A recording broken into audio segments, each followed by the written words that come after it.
Sego, sebo guego. Dana wat kuan alada na nua when he's alada. Kanyete guas jugyats. Dana wa get ne seal. Okay. Wa elo ne wa got not seal. Just kidding to those speakers. I know some of those speakers out there, I can see their pearly whites. They know what I said. But that's one of our things in our ways. It's always that laughter, that humor. We need to always include that in the things that we do. Dano wagya dalat swios ne chistai lon ne nyagya dodo. Dano what's ji ungo loli ni negela. Ayandas ji ne gani go hio dano skana dano gazat stasla ankets de nuwe when he's alade. Onagi Odaneda Kahoene Gyohasa Agadadi.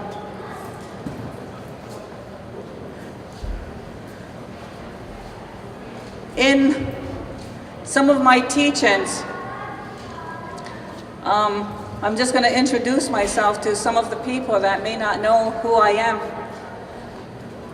But I think I know just about everybody in the room, but I don't want to offend anybody if they don't know who I am.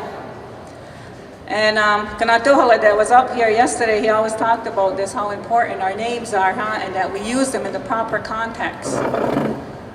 And so in the English world, my slave name, they say is Della, Adams, and I'm from Snai. I was born and raised in Snai. And as I introduced myself, I said that I was lucky to be a Jisnai Lono, because there was a lot of things that I was taught.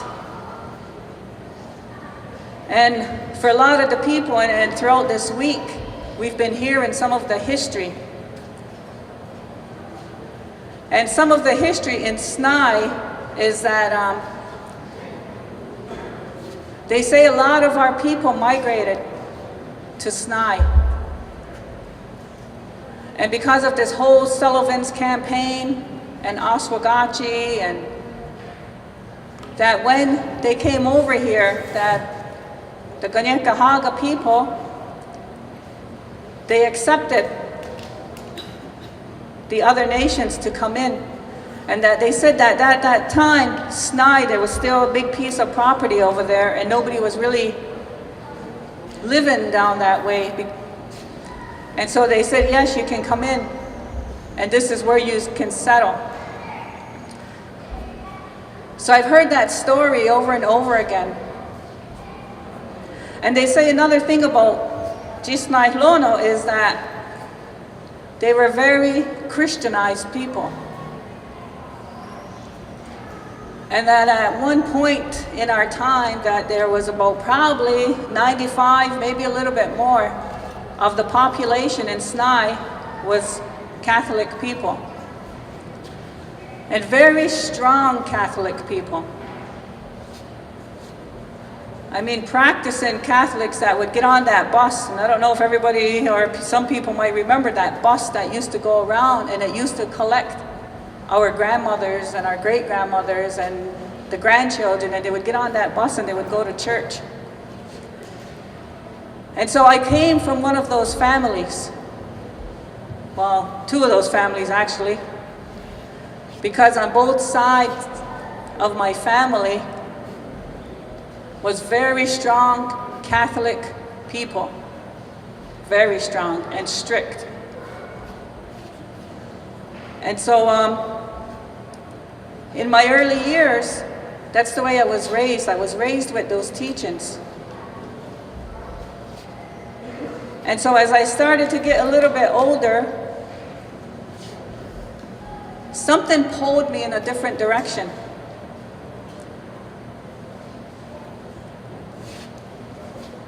And as a young girl, I didn't know what was happening to me.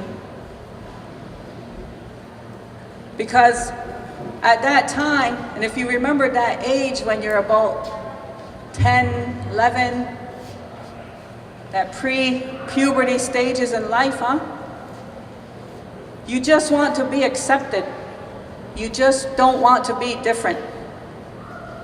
And if you look at our children today, that's what they go through. That's what they call peer pressure. Because everybody wants to be the same. Nobody wants to be different.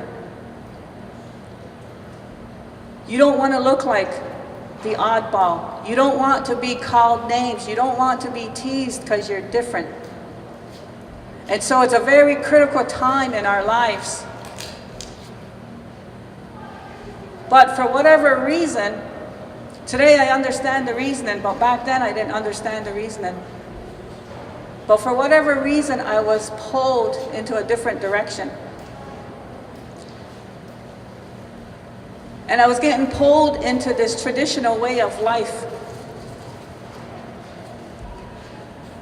And at a very young age, I had to take a stand.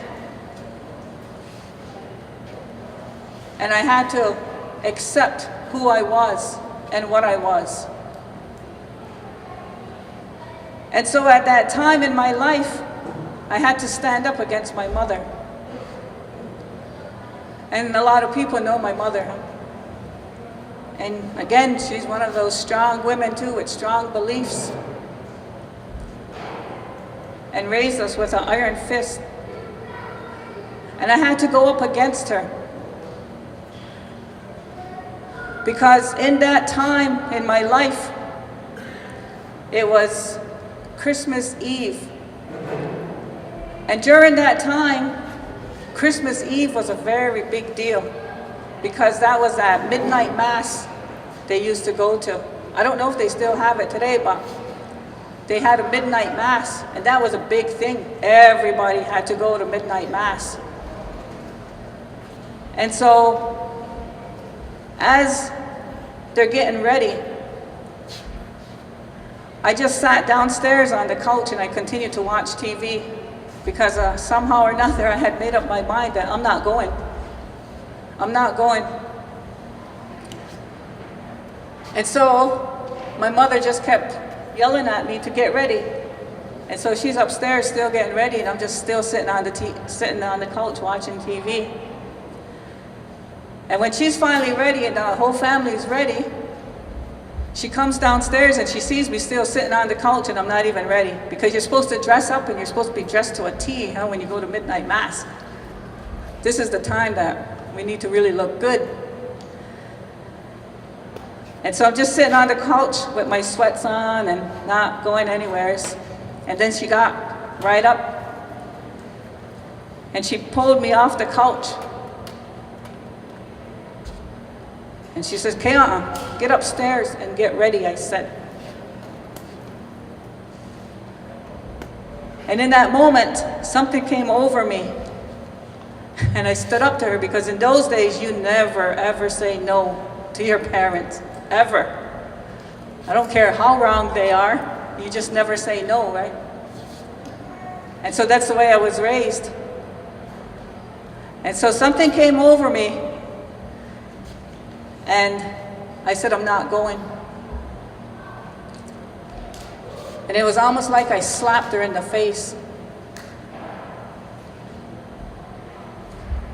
And then that mothering attitude came over and said, you are going, and you get up there right now. And all of that came, all of that sternness and that firmness came.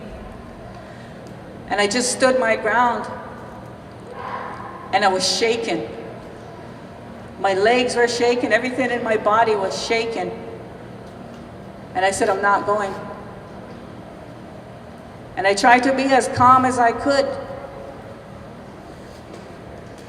And she was just not having it. And I was just fortunate enough at that time that my aunt was visiting. She's from Arkansas. And she was visiting us because, again, midnight mass was a big thing, so she would fly home so she could go to these services. And so she heard me and my mother having this standoff. And so she came down to intervene. And she had told her, she said, Jolene, she said, leave her alone. Because the more you push her to try to go, the more she's going to resist it. So just leave her alone. And don't force her to go. And so luckily, my mother listened and she left me alone. And that was the last time I ever went in that direction. From that moment on, my life led me into this traditional way of life. And so at that time, I was very young. And so I was very different. And sometimes I kind of thought I was the black sheep of the family because I was so different. Because nobody goes to the longhouse in my family. And what are you doing over there? Why are you going there? And so fortunately, I was given the same strong will that my mother and father have. And I was able to stand up for myself at a really young age to say that this is where I'm going and this is what I'm going to learn. And I had no control over that. And so as I started to go in that direction, it was very easy for me to find my place in that house. Because the things that they taught me, the things that they gave me in the beginning of life, was that I was surrounded by the language. I was born and raised in the language. Everybody in my family that's around my age and up have the language.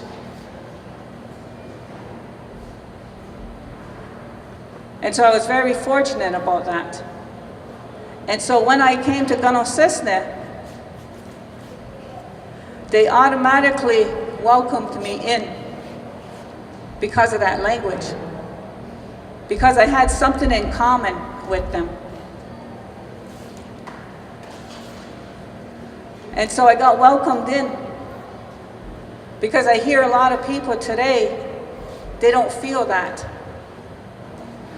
They actually feel judged. And so in my life I was fortunate, and that's why I said that in the beginning in my introduction, is that I was very fortunate to be raised in Snai. Because a lot of other teachings they gave me was that respect.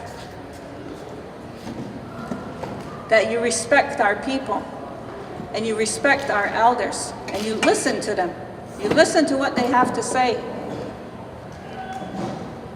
And so all of those teachings that I was given, I brought that with me. And so it was just natural for me to sit with the older people and to listen and to learn. And they just enjoyed telling me stories because they knew that I could understand them when they spoke Mohawk to me. Because our older people, they like to tell their stories in Mohawk. And they enjoyed that. And they would say, come here, sit down right here. And I would sit and I would listen to them. And so my life kind of started to go in that direction. And I really started to learn things. And then as I started to travel in that direction, I was pulled into this work that I continue to do today. You see, that wasn't my doing to do what I do today. That was not up to me. Because when I came into the place where I am today, is that I was still had those beliefs and those teachings that I still just wanted to be like everybody else. I don't want to be different. I want to be like everybody else. And so when I came into Unukwa Unwe, which was 19 years ago, when I walked through those doors,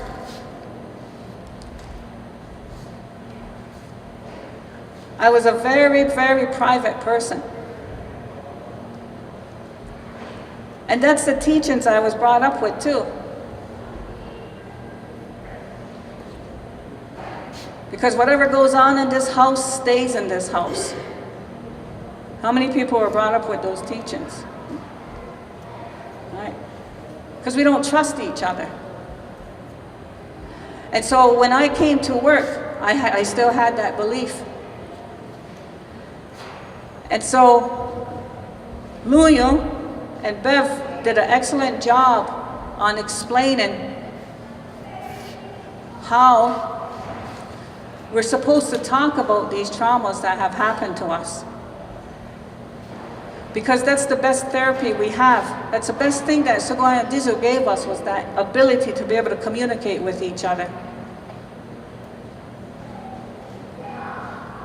But, as they had explained, there's different things that have happened to us that we've been taught how to suppress those emotions. And not to deal with that. Because in our teachings, crying is a weakness.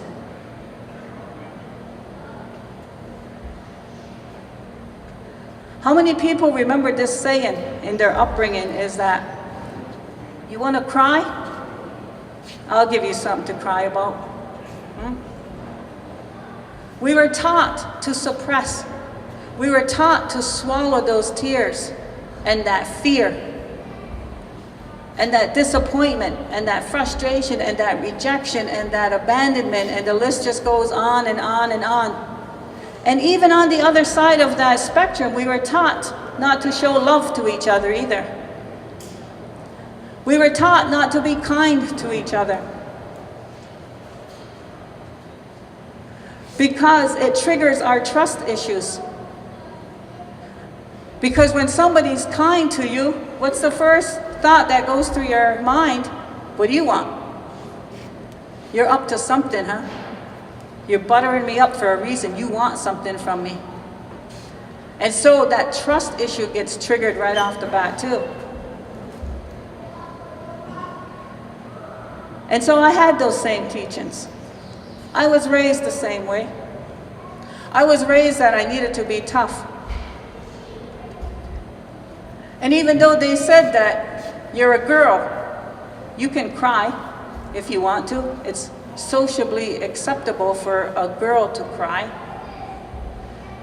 But I was raised with boys. I only have brothers. And so I was raised in that kind of environment. And so they toughened me up. Not only emotionally, but physically, they actually toughened me up too, because I had to fight with them all the time. And their friends. Because I remember one time my brother was always, he always had a business mind, huh? Always trying to make a quick buck. That's the way his mind would go, huh? And so he seen that I could fight pretty good. So he would call my cousins over, and they would put us in the basement, and he says, I want you to fight my sister, and we're gonna make some bets here, huh?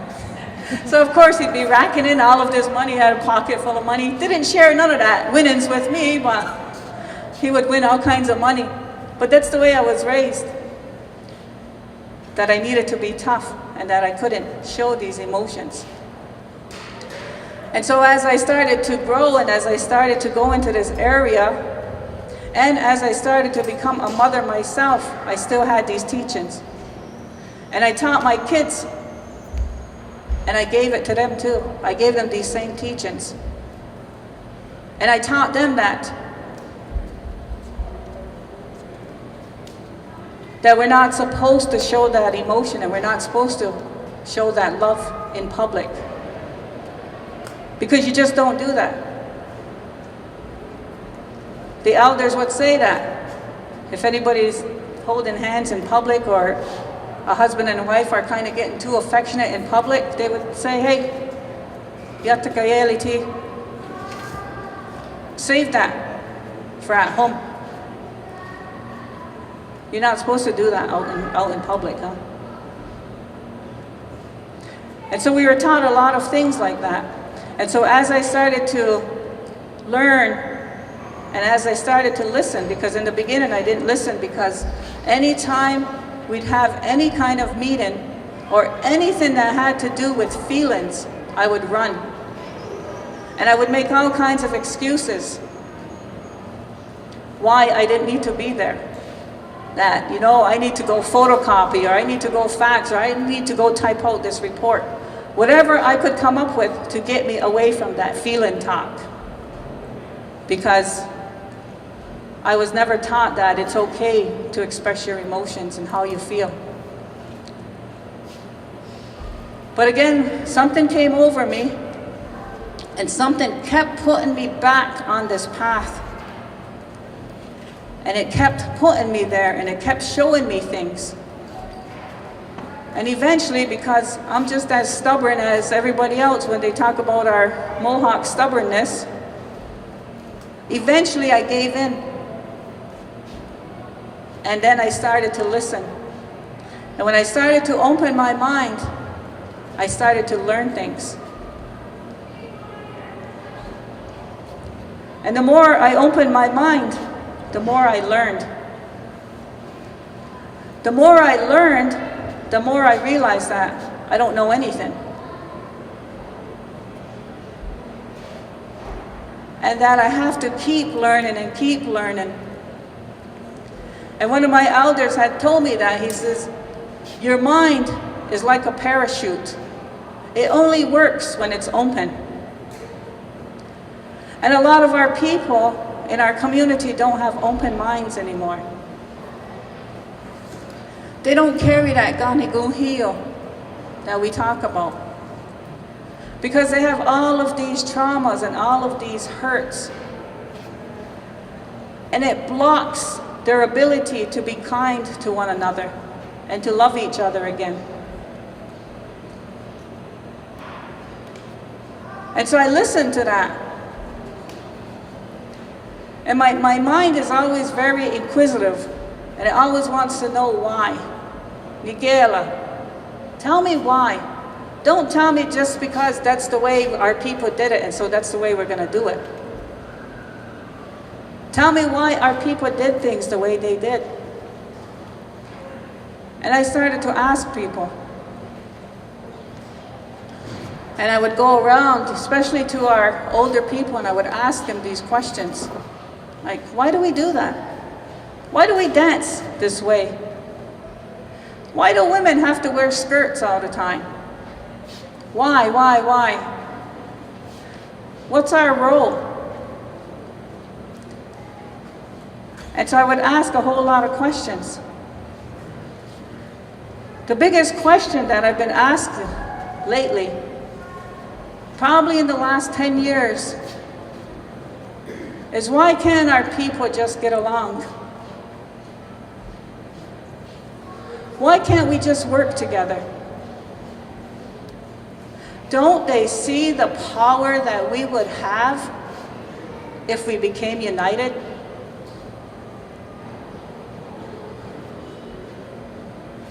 And I would ask those questions. Anybody and everybody I would ask, what's your opinion? What do you see as our problem? What is the wall? What is that barrier that's blocking our people from coming together?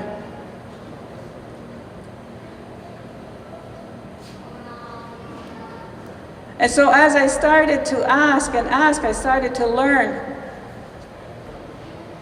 these traumas that Dehalunyo and Bev were explaining about. It's very hard for our people to break through those traumas. And it's blocking us from moving forward.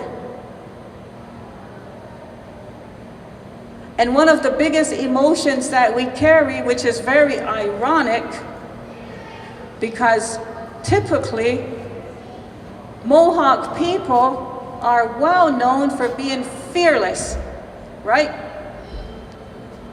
Our iron workers, they say they're fearless. Our leadership are fearless because they just move forward and they just stand up for what they think is right. They don't really give the consequences a second thought. Whether they're going to go to jail or whether they're going to get shot, it didn't matter. What mattered was they stood up for what was right. And so our people are very well known outside of here for being fearless. But as I started to ask these questions, I started to realize that our people are full of fear.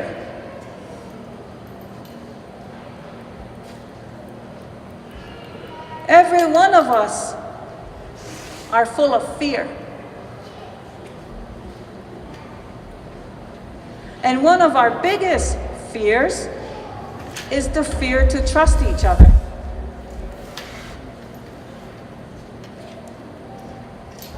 We've never learned how to trust each other and how to believe in each other and how to have faith in what we're doing is right. We've never been taught that. And so a lot of people, when I say that, of course, when you say you're full of fear, automatically the wall comes up and the defensiveness comes up and says, I'm not afraid of anything. Don't tell me that I'm scared. I'm not scared, and I'm going to prove it to you. See, that's the ego that starts to talk right away.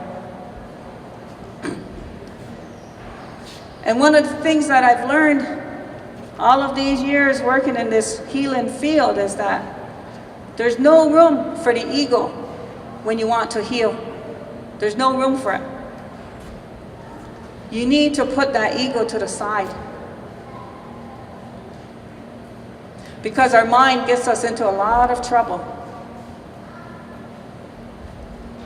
And our mind keeps us from moving forward. Because what lives in our mind is fear. Fear lives in there. It all starts up here in our mind. And throughout the whole week, you've been taught that our people are very strong in their mind. And a lot of people refer to it as stubbornness, huh? But when you hear stubborn, it kind of has a negative impact on it. So I like to use strong in whatever it is that we believe in. Because my Christian family, they're very strong in what they believe in. My Ganusesne family, they're very strong in what they believe in.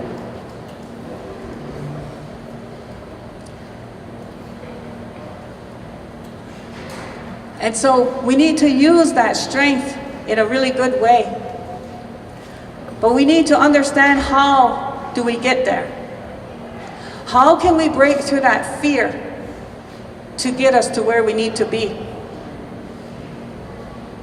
Because fear is very paralyzing. It will keep you stuck. And it will keep you from traveling down a road that you may need to travel down. You see, a lot of our people that I've realized that I've worked with, they have a fear of death.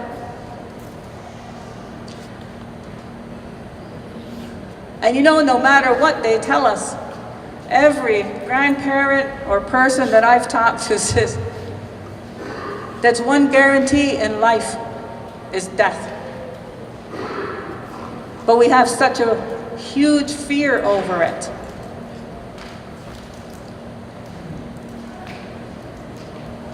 And so a lot of these fears were taught to us. Fear is a learned behavior.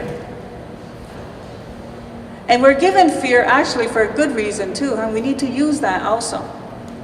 Don't get me wrong. Fear can be used in a good way. Because if we didn't have fear, then we'd also be making all kinds of mistakes in our life too, huh? And some of those mistakes could be fatal mistakes if we didn't have fear. For an example, if I didn't have fear and I just decided that, you know, I'm going to climb this roof, because back in the younger days, when we had snowbanks that high, we would jump in them from the roof, right? And that used to be really fun. And so back now in my age, and if I go on the roof and I decide to do that, it might not be so fun today, huh? But it's the fear that's keeping me from doing that. And so fear can be a good motivator. But also fear can be very paralyzing. And we won't step forward. And what I've learned is that sometimes in life, we need to be shoved through our fears. We need to have somebody actually push us through in order to break through it. Because for some people, you know, Bev talked about that fight, freeze, and flight. Those are our responses to fear. Some people will stay in that freeze frame. Sometimes for the rest of their life, they'll stay there. Some people will stay in that flight response. And they'll just take off and you just never see them again. Some people might know them, huh? Because they leave this community and we never see them again.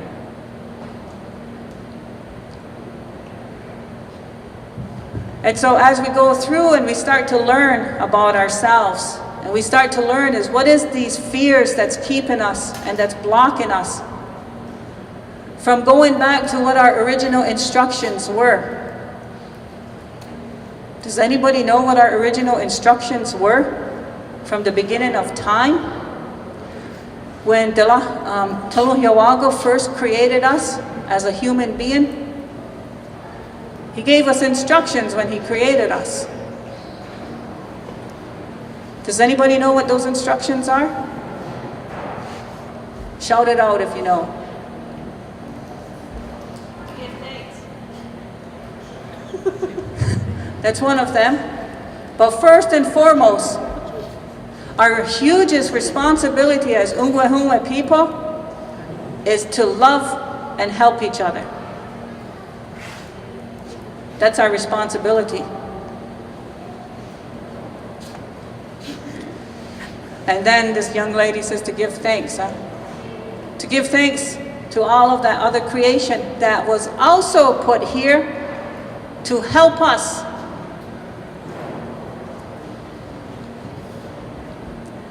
And so everything is about helping each other the way we're supposed to be. But as I talk to the older people, they say that we've really lost those ways of life. And it's really starting to show in this generation that we've come so far away from those teachings. Because I remember when I was a young girl in Snai, is that when somebody was building a house, everybody would come together. And they would help that person to build that house.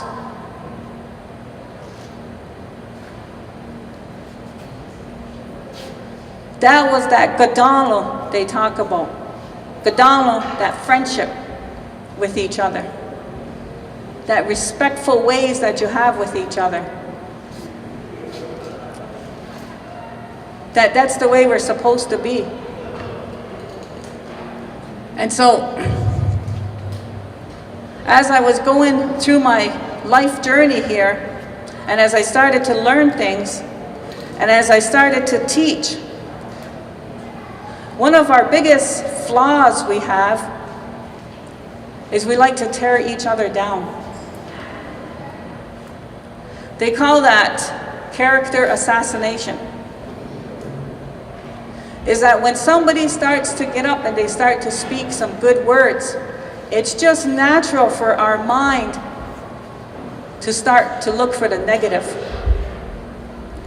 That's why they always have that saying, that don't kill the messenger, just listen to the message.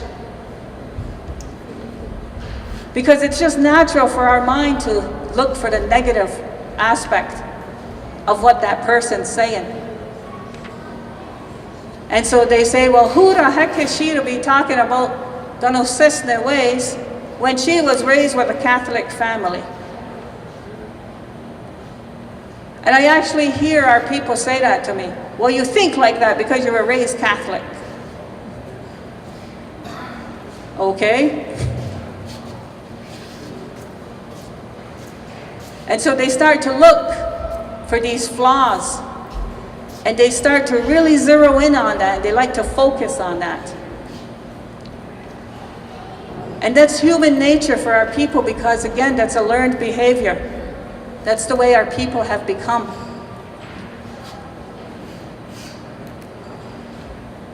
And so,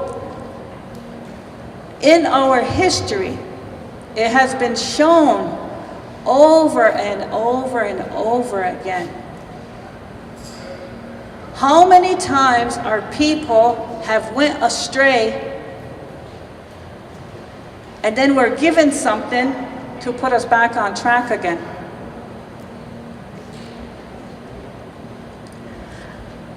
When Sagunahawe was talking about the creation story, and when Della was talking about the Gainlekoa, and when different speakers came up here and did their presentations, they were reminding our people of those times in our history when we were given something to put us back on track again, and to remind the people the way they're supposed to be and what their original instructions were. And that we were all to live in harmony with each other, together as one. Because together as one, we create that Gazatstasala, that power. And it's not a physical power. It's a power of the energy of that good mind that can come together and we can do things together. And so we're reminded over and over again. And so just like back then, there was people that were very doubtful. People that were very skeptic. And I'm not too sure how far Della went into the Gainlekoa when Peacemaker came here. We were so doubtful that we put Peacemaker up on a tree. And we cut that tree down at Cohoes Falls. And we let that man die. Before we would accept the words that he had to say. This is how doubtful our people are. This is the lengths that our people would go to. Because our mind has been changed from that. You heard it again, Deganiguhladenyas. There's so many different ways that our mind has changed and our teachings have been taken. That we don't live in that way of life anymore. And our mind doesn't think like that anymore. And one of the biggest things that I've heard in the past few years is that language is one of our biggest mind changers. Because we can't come to one mind. And when we talk about that one-mindedness, it doesn't mean that we all believe the same thing. That's the furthest from the truth.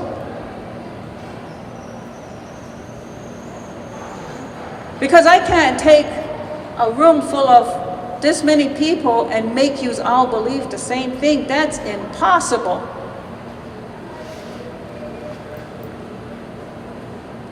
But it means we work towards that goal for the betterment of our people.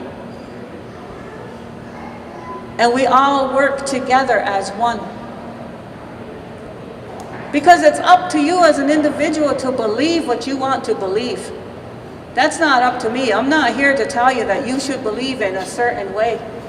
That's not my intent at all. Everybody has that right to believe what they want to believe in.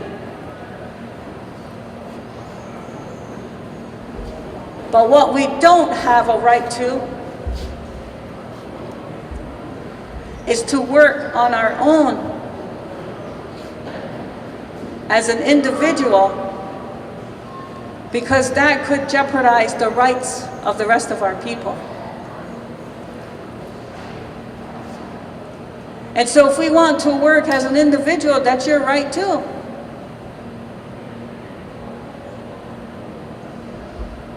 But don't do it in a manner that's going to affect everybody else.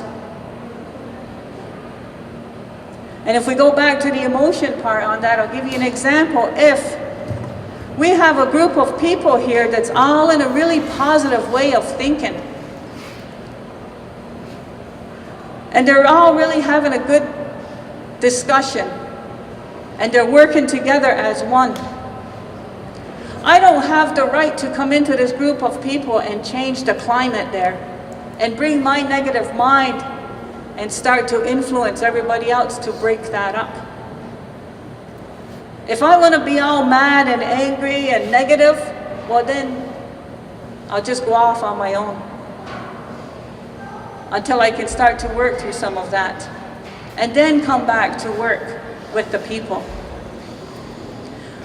And you see, and so Diesel, he had put all kinds of things in place for us. Because when we go off on our own like that,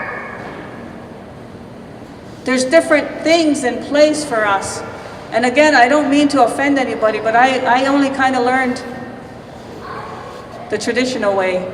And I'm sorry to everybody else. But I know that there's ceremonies in place and there's medicines in place to help us with our mind.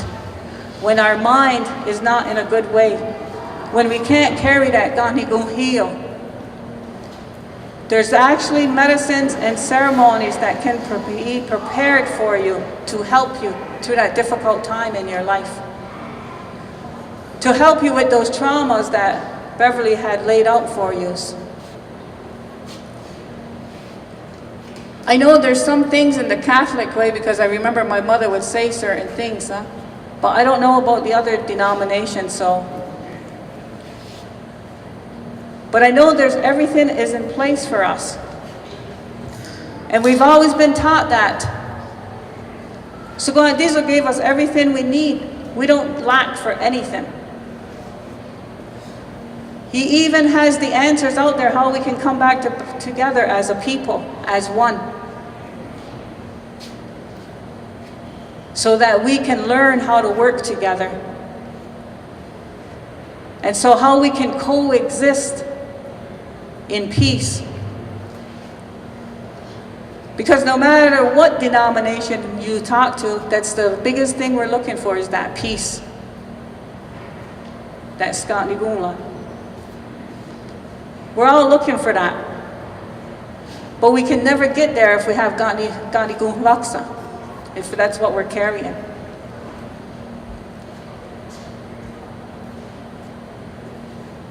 And so, in our history, it has been shown to us. When it came with creation, we were given that Ohan de Galiwatekwa. They say that Sky Woman, when she created this turtle island, that she used a form of that gratitude to give thanks. But our people forgot those ways as human beings started to get created. We forgot those ways, so then we were given the 4 sacred ceremonies. But before we were given those ceremonies, we were taught again about that, giving thanks. And then they added on the 4 sacred ceremonies. And then we were good for a while again. And we started to go through life. And things started to happen to us again that separated us again. And then as we went, and when Sagwan Diesel was looking down on us, he says, those people, they're very forgetful. They forgot their ways again. And look at the way they're conducting themselves again. I need to send another message to them, to remind them again. And I'm going to send the Gainlek Goa. I'm going to send Peacemaker down, because they're killing each other now. And so that's what he did. And they say that Peacemaker's work, it didn't happen overnight. Some people say that it took about 15 years. I've heard another person say it took 45 years. The only thing I know is that it took a long time. It didn't happen overnight for our people to accept the peace amongst ourselves. But the point is that we accepted it. And when we accepted it, we were able to live in harmony again. And so yesterday there was a part in the program that was kind of taken out due to unforeseen circumstances, and they had called it the polarizing events. And when we heard that at our preparation meetings, like a lot of us didn't understand, what is that, polarizing events? Right? What does that mean? Then they came up with a different name and they said tipping points. Like tipping points. Okay, what does that mean now? So the understanding is that there's moments in our history where our people changed and turned things around.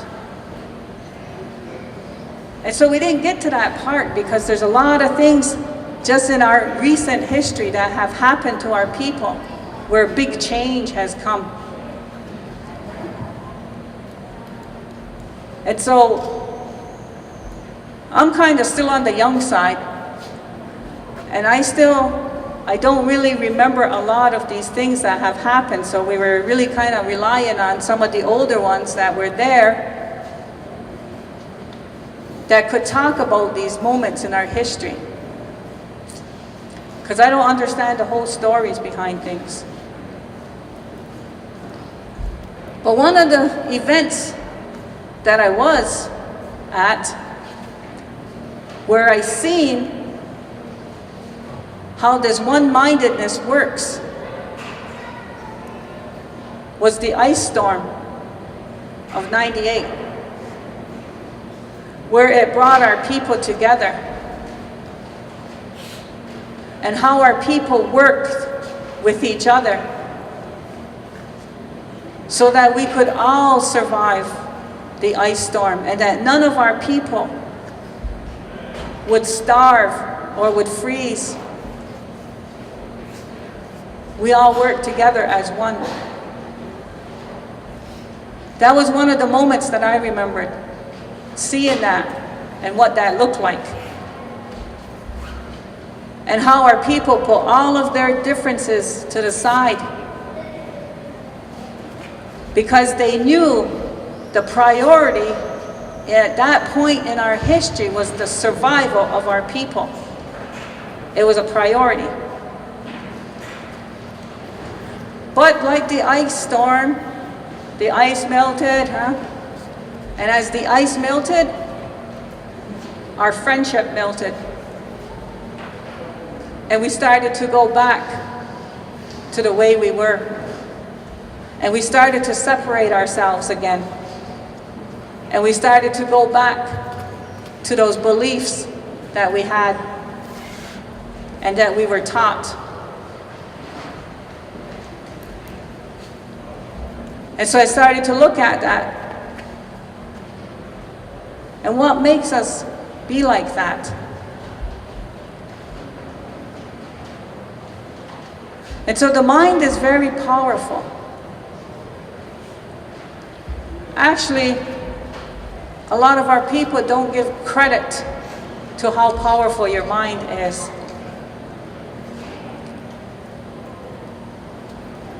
But our mind can tell us things that might not necessarily be the truth.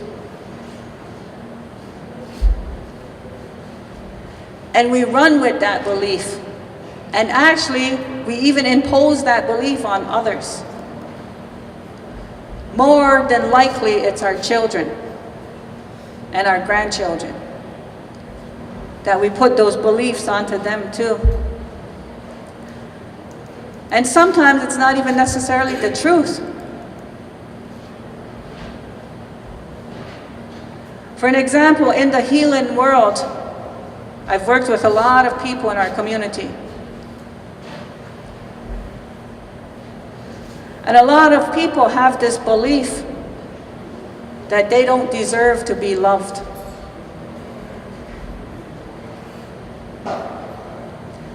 And so they run with that belief. And it really dictates their life, on how their life is going to be. And so one of the things that I've been always taught, and it's been drilled into my head constantly, is that you cannot give love if you've never received love.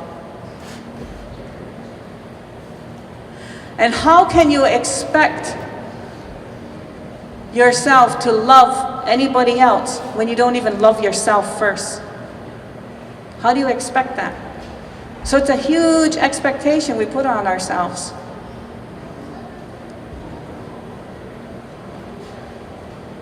And so it's very hard for us to go around loving each other again if we can't even love ourselves. And we need to work on a lot of these traumas in order to get us to where we need to be. And so yesterday I was sitting around and I was asking different people, what do you see? What do you see needs to happen to bring our people back together?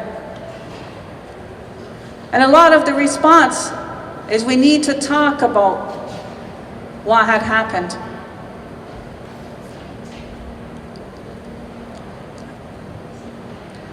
And I started to think about that. And at first it sounded good, because again, our teaching is that we need to talk. It's our greatest therapy. But I started to think about that, and I started to think that, every time we deal with our issues as a people, I always try to put it on a smaller scale. And I always try to downsize it, then it kind of makes more sense in my head, and I simplify the situation. So I start to put myself in a mothering role, and I start to think, if this was my children, what would I do? Because that's my responsibility also, is to keep that peace amongst my family. And so what would I do, and how would I handle that situation? And the objective for most mothers is that their children get along, right? How difficult is it for a mother to see her children not getting along? It hurts inside. And so I simplify that and say, how can we do this? And sometimes in those family relationships, the mother and the father, they have an argument. The children really don't know what the argument is about. But they know that something has happened and there's tension there.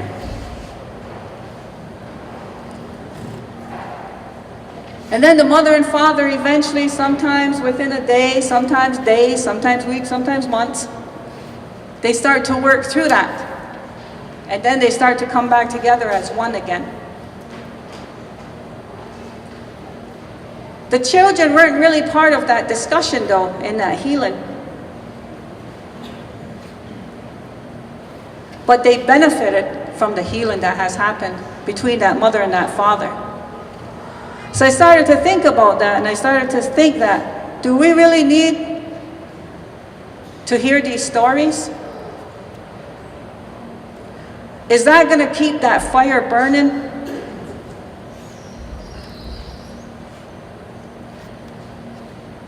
And so,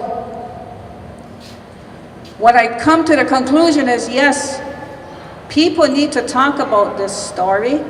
And the story in particular that I'm familiar with is the 1990s and what happened amongst our people. But it's not necessarily for the whole community to be involved in that discussion. It might be those lead family members that might need to be involved in that discussion. And let them work through those hurts and those pains and those traumas that have happened during that time to be able to separate our people.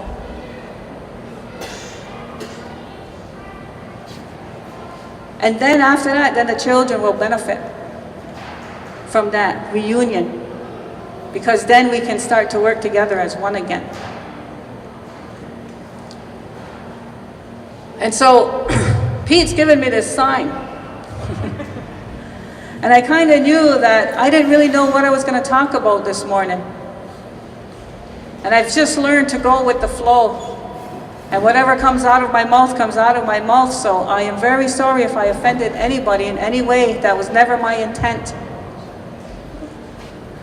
But I wanted to talk about this man, because sometimes we have some really good role models in our history that we can start to look at, and we can start to follow their example.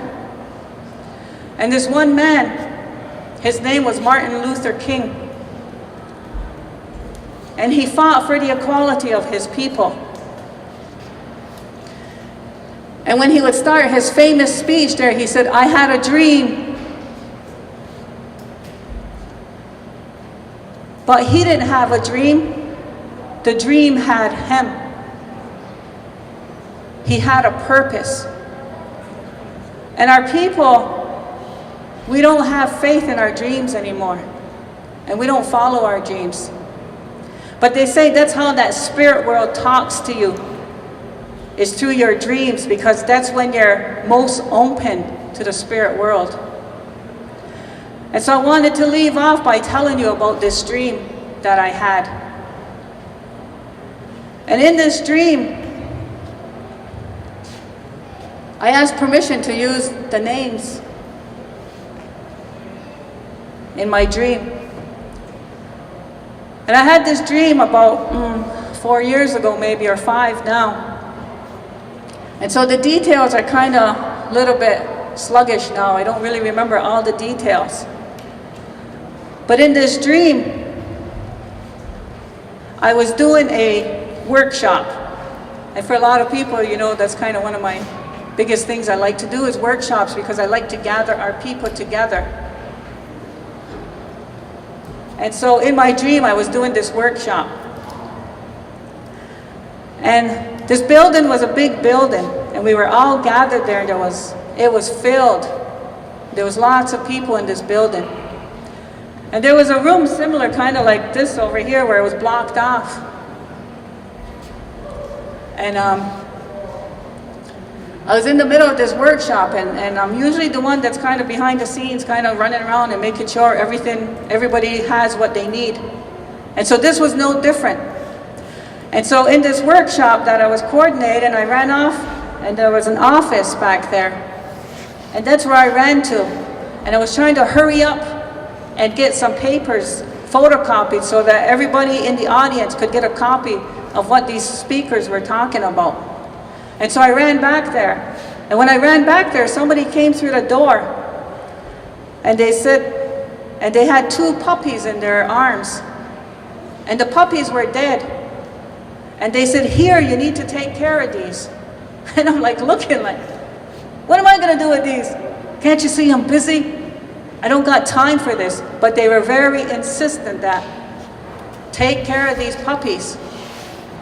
I'm like, all right. So I grabbed a hold of these puppies, and I had just put them on the counter back there in this office area. And I left them there. Like, I don't got time to deal with these. I'm going to have to find somebody to bury these puppies. And my mind's kind of going a little bit crazy. I'm like, I don't got time for this. So I ran back into the room, this large room where everybody was waiting. And so something else came up, and I had to run back into that office again. And when I ran into that office, same thing.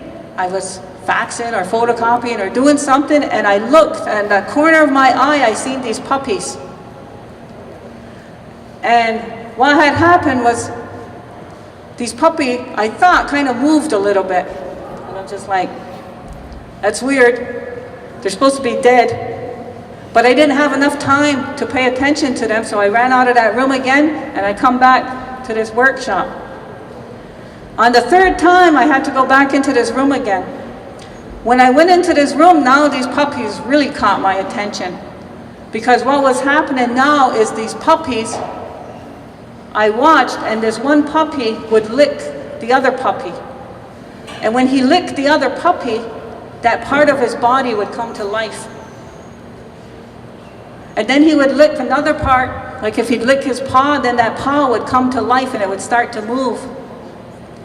And then as he started to get to his face and that other puppy where his mouth started and his face started to come to life, then he started to reciprocate and he started to do that to the other puppy. And then the same thing would happen, that puppy would start to come to life again. And they were doing this and they were going back and forth, licking each other. And as they did that, they would start to come back to life again. Then I'm just like amazed, but I still don't have time to deal with this yet.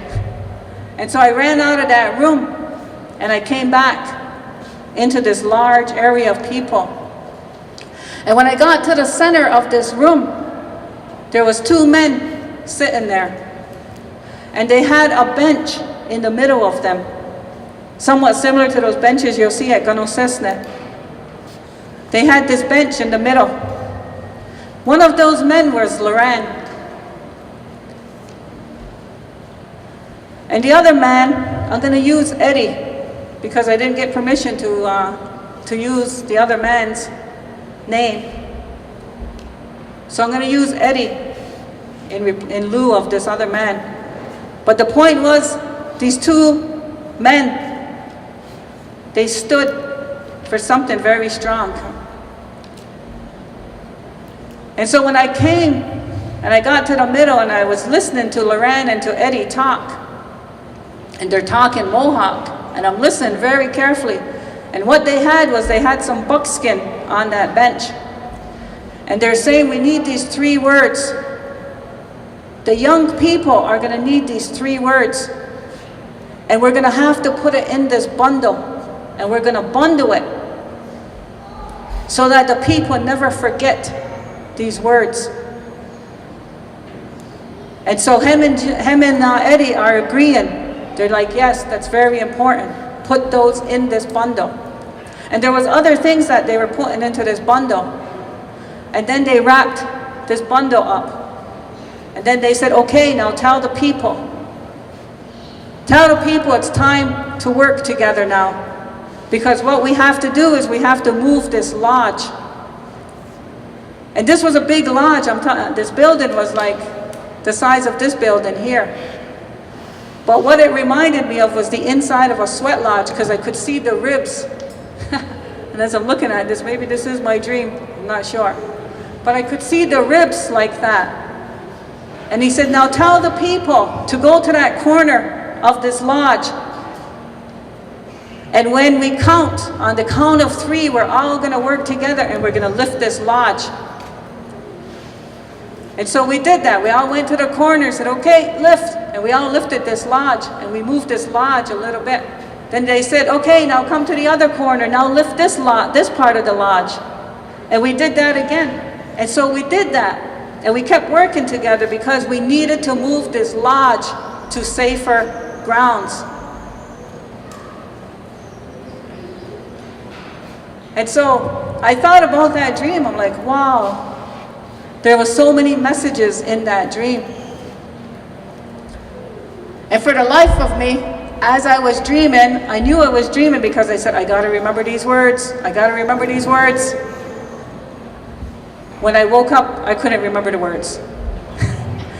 So I guess it wasn't important for me to remember the words.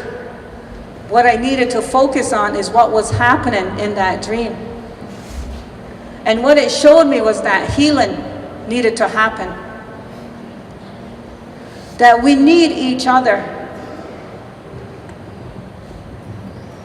We need to nurture each other. We need to build each other so that we can come back to life again as Ugwehumwe people.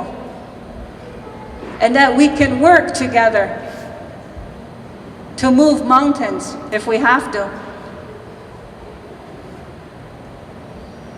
That day is going to come, I believe strongly, that day is going to come when I'm going to see that dream come true. That our people are going to put all of their differences to the side. And however they want to believe, let them believe the way people want to believe. That's not up to us. What can we do when somebody else doesn't believe the same way we believe? We just accept it. A lot of people thought the world was going to end in 2012. Do we go around and tell all those people and try to convince them that that's not going to happen? No, we didn't do that. We accepted that that's the way they believe. Let them believe. One day they'll be shown the truth. And that's all we can do. But we need to be able to work through our differences, and we need to accept each other. That we have different beliefs, but we're one people. And that we put down those walls and those barriers, and we start working together as one.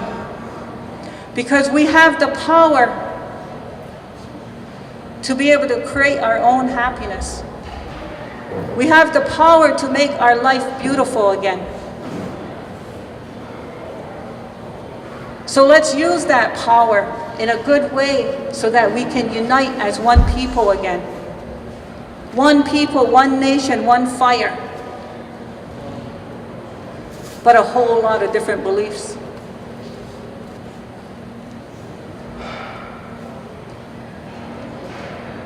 And one of the things that I hope from all of this for this week is that we know that we can never change history. History has happened. And there's always a reason why things happen the way they happen. Always. There's always a purpose to everything. And so that we learn that we can't ever go back and make a brand new beginning. But we can start today and make a brand new ending. And with that, I say nyawo for listening.